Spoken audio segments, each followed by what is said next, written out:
Veneti al di là del mar, serata sull'emigrazione veneta in Brasile, svoltasi a Martellago il 17 settembre nell'ambito del ciclo Sotto le stelle a parlar di Veneto, organizzato dalle Pro Loco del Decumano, un appuntamento importante anche per la Pro Loco di Martellago. Martellago per la seconda volta ospita Parlare di Veneto sotto le stelle e diciamo che ancora una volta siamo stati fortunati perché il tempo ci ha graziato e speriamo di soddisfare questo pubblico che è accorso anche questa sera molto numeroso. Protagonista degli emozionanti racconti sui migranti veneti, Giorgia Miazzo, esperta di cultura e tradizioni, intervallati da musiche tradizionali. Le storie che ha raccolto sono quelle degli emigrati italo-veneto-brasiliani. Sono arrivati ormai 150 anni fa in Brasile e sono partiti in situazioni veramente incredibili, con grossissime difficoltà.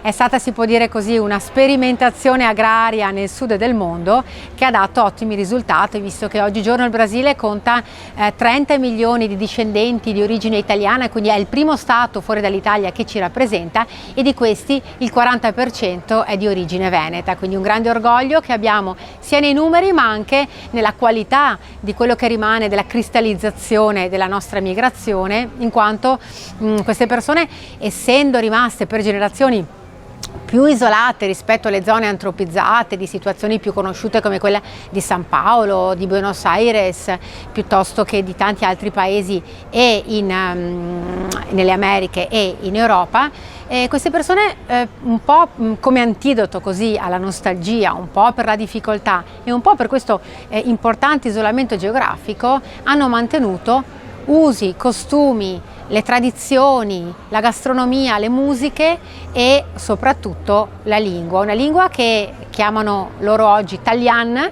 omettendo la I e la O dell'italiano, come loro dicono, grammaticale, utilizzata o comunque capita ormai da 2 milioni di persone, tramandata per 7 generazioni, e è un miracolo linguistico. Molto toccanti le testimonianze di alcuni veneti in Brasile. Non si aveva niente per mangiare, neanche soldi. Quanta fredda, quanta che non mangiare. Te capisci? Sì, tutto capisco, tutto. Devo passare la vita così, e sono ancora qua. Sì, e questo bel sorriso. Questo bel sorriso anche, di felice.